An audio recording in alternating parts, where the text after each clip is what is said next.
Okay အားလုံးပဲမင်္ဂလာပါကျွန်တော်ခိုင်တို့ပါပြီးခဲ့တဲ့အပိုင်းနဲ့ပတ်သက်တာကြည့်ရင်တော့ DV ကိုအရင်သွားကြည့်လိုက်ပါလက်ရှိကျွန်တော်ရဲ့ level က249ဖြစ်သွားပါပြီ Prison သွားလို့ရရဆိုပေမဲ့ကျွန်တော်ဒီ Skyland မှာပဲ fan ခဲ့ပါတယ်ဘာလို့လဲဆိုတော့ကျွန်တော်ရဲ့ Saber Swap က level 125 ထိဖြစ်အောင်ကျွန်တော် fan ထားလို့ပဲဖြစ်ပါတယ်ကျွန်တော်ပြမယ်ကြည့်လိုက် Boom Oh my god This is Oh စောက်ရမိုက်တယ်ဒီBam တကယ်တော့မိုက်တယ်အခုကတော့ island အသစ်တစ်ခုသွားဖို့အချိန်ရောက်ပြီ Prison ပေါ့နော်ဒါပေမဲ့ကျွန်တော်က Saber level 125ဖြစ်တယ်ဆိုပေမဲ့ swap တွေကို step မတင်တဲ့အတွက်ကြောင့်မလို့ damage ကတော့မထွက်ဘူးဗျနောက်ပြီးကျွန်တော်တို့ server မှာရှိတဲ့လူတယောက်ကကျွန်တော် Kaido ဆိုပြီးတော့ Diamond Fruit လာပေးပါတယ်Diamond ဂျိုစုစားရတဲ့ Diamond Fruit ဖြစ်မယ်ဒါပေမဲ့ကျွန်တော်ကတော့ store လိုက်ပါတယ်Ice Betterကဲကျွန်တော် Prison ရောက်ပါပြီပုံမှန်ဆိုရင်တော့ level 190ကနေ250အတွင်းက Prison မှာ fan မှာပေါ့နော်ဒါပေမဲ့ကျွန်တော်ကတော့ဒီ Saber အတွက် Skyland မှာ fan နေတဲ့အတွက်ကြောင့်မလို့ Prison အခုမှရောက်တာပါရောက်လာပြီဆိုတော့ကျွန်တော်တို့ Strong Omegan ပြင်းကြပါတယ် Ice Bat Okay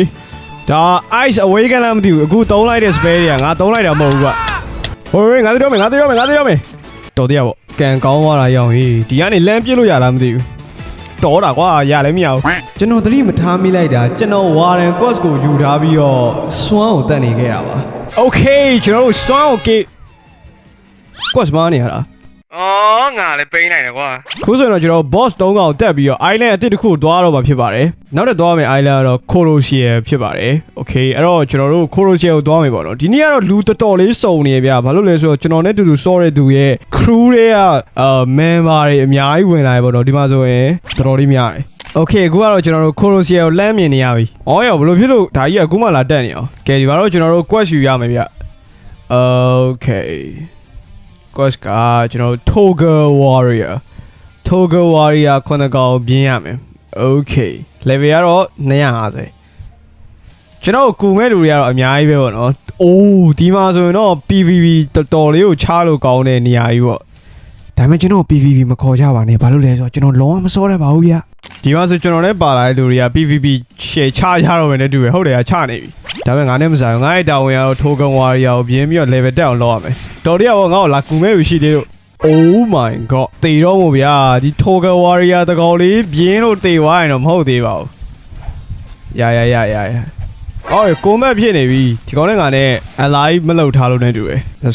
Let's go Boom Okay ဒီကောင်မတေသေးဘူး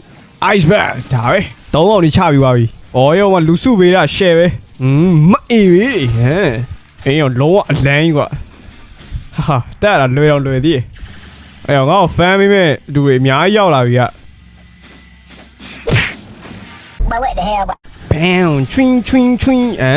level 252ရောက်ပါပြီ Ice အပြင်တခြား fruit တွေတော့စားခြင်းသေးရဲ့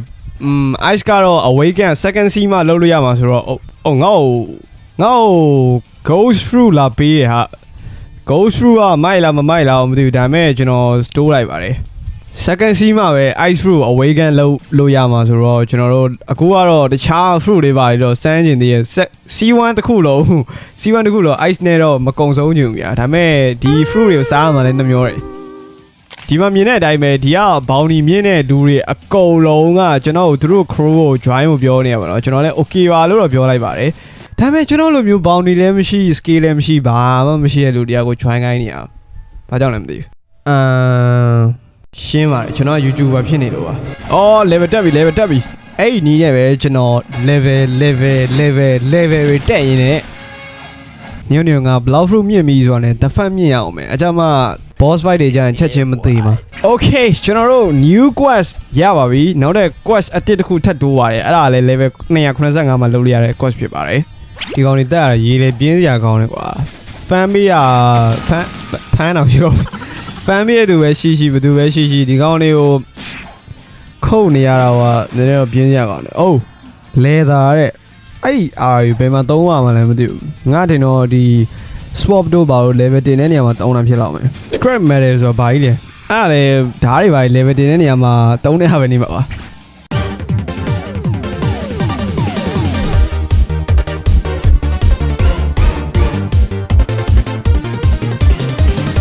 အိုးကျွန်တော်တို့မိုးတော်လင်းသွားပါပြီ fan ကလည်း level 285ရောက်နေပြီပေါ့နော်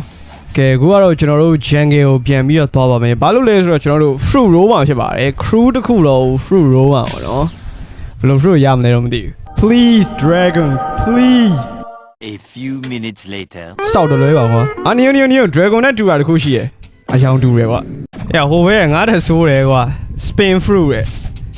ပြီးတော့ကျွန်တော်တို့ falcon fruit ရပါတယ် falcon ကလည်းပြောရရင်ဘာသုံးစားလို့မရဘူးအခုဆိုကျွန်တော်မှာ let's go barrier diamond dark falcon ဘာညာရှိပါတယ် oh my god oh my god ကျွန်တော် live fruit လာပေးရဗျာစောက်ရမ်းမိုက်တယ်ကျွန်တော် live fruit ကိုစားခြင်းနေကြပြီနောက်ပြီးတော့ဒီမှာဆိုကျွန်တော် live fruit စားဖို့ပြောနေကြရပါတော့အော်လှလိုက်တယ် live fruit ပါလားစောက်ရလှတယ်ကွာရွှေရောင်လေးကဲခုဆိုရင်တော့ကျွန်တော်ဟာဘောဆလီနိုဖြစ်လာတော့မှဖြစ်ပါတယ်ဒီပါဆိုရင်တော့ spare တွေက9မျိုးရှိရဗျာ light ray တခုပဲရသေးတယ်အော်ယောစောက်ရဲပါရဲ့အော်ယောလဲကြည့်ကြီးကွာ what ဦးရတုံးလန်သူ့ရဲ့အလင်းသားကြီးရပါဟာကီအုပ်ပါအဲ့ဒါကြီးကတော့တကယ်မိုက်တယ်ဒီမှာကြည့်အောင်ရလုံးဝအလန်း live fruit so good bro live fruit စောက်ရဲမိုက်တယ် live fruit ရရင်စားတာစားလုံးဝနောင်နာမရသေးအောင်တကယ်မိုက်တယ်ကြည့်ဒီမှာကြည့် oh လမ်းကြည့်ကြီးဆိုတော့လုံးဝအလန်းနောက်ပြီးတော့ဒီမှာ live flight ဆိုတာရှိရပါတော့အဲ့ဒါကတော့လေပေါ်ပြန်သွားလို့ရပါတယ်လုံးဝအလင်းတန်းကြီးပေါ့ခုတော့ကျွန်တော် double EXP ကုန်သွားလို့ထပ်ထည့်လိုက်မယ် okay ရပြီ live ray boom တကယ်မိုက်တယ် bro တို့ okay ကျွန်တော်တို့ scale တစ်ခုထည့်ရပြီ barrage of light လို့ခေါ်တာပဲစမ်းကြည့်လိုက်မယ်အော် तू ကအလင်းမုံတွေပြစ်တာကွာမစိုးပါဘူးသူတို့ရဲ့တင်မော Jolly Roger ကို show လိုက်အောင် oh yeah finally we got reflection kick oh ကြားလိုက်လားဟဲ့ဟော reflection kick ကြီးကလုံးဝကျွတ်စင်ကြီးကွာအော်ဟဲ့နင်းငါဟိုကကောင်လှမ်းဆန်းကြည့်လိုက်မယ် reflection kick what the oh yo bro live fruit စောက်ရမ်းမိုက် live fruit live fruit စောက်ရမ်းမိုက် live fruit လုံးဝလန်းတယ် elemental fruit တွေထဲမှာ live fruit ကအကောင်းဆုံး fruit တွေကတစ်ခုပေါ့နော်လုံးဝအကောင်းဆုံးတော့ကျွန်တော်မပြောဘူးဘာလို့လဲဆိုတော့တခြား elemental fruit တွေကျွန်တော်မသုံးရသေးဘူးဒါပေမဲ့ live fruit ကတော်တော်ကြီးကိုကောင်းတယ်တော်တော်လေးလန်းတယ်နောက်တစ်ခုကတနေရာနဲ့တနေရာသွားရင်လေ live light ကိုသုံးလိုက်ရုံပဲ show လာဟိုဒီမှာလုံးဝပြန်တန်းနေတာနော်အမှန်ကန်ကြီးကိုပြန်တန်းနေတာတကြုံနဲ့တကြုံသွားတဲ့နေရာမှာအခုလိုမျိုးပို့အဆင်ပြေ ice fruit မှာဆိုရင်ကျွန်တော်တိတလောက် awaken ဖြစ်မှာပဲအဆင်ပြေမှာရေခဲပေါ်လမ်းလျှောက်လို့ရရဆိုပေမဲ့တာမန်အမြန်နှုံးလင်းအောင်တော်တော်လေးနေ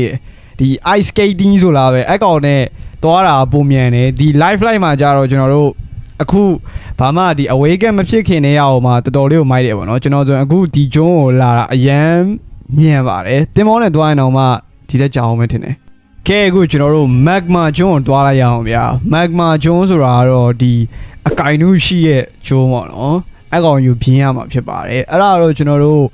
နောက်ထပ် episode မှာထပ်ပြီးတော့တွေ့ကြမယ်ဒီနေ့ရဲ့ video လေးတော့ဒီလောက်ပါပဲကြည့်ရှုပေးကြတဲ့သူတယောက်ချင်းစီကိုကျေးဇူးတင်ပါတယ်စောင့်ပေးကြတဲ့သူတွေကိုလည်းကျေးဇူးတင်ပါတယ်ကျွန်တော်တို့ဒီရက်ပိုင်းမှာမီးတိတ်မမှန်တော့ video မတင်ပြတာပါ okay အဲ့တော့နောက်နေ့မှတွေ့ရပါ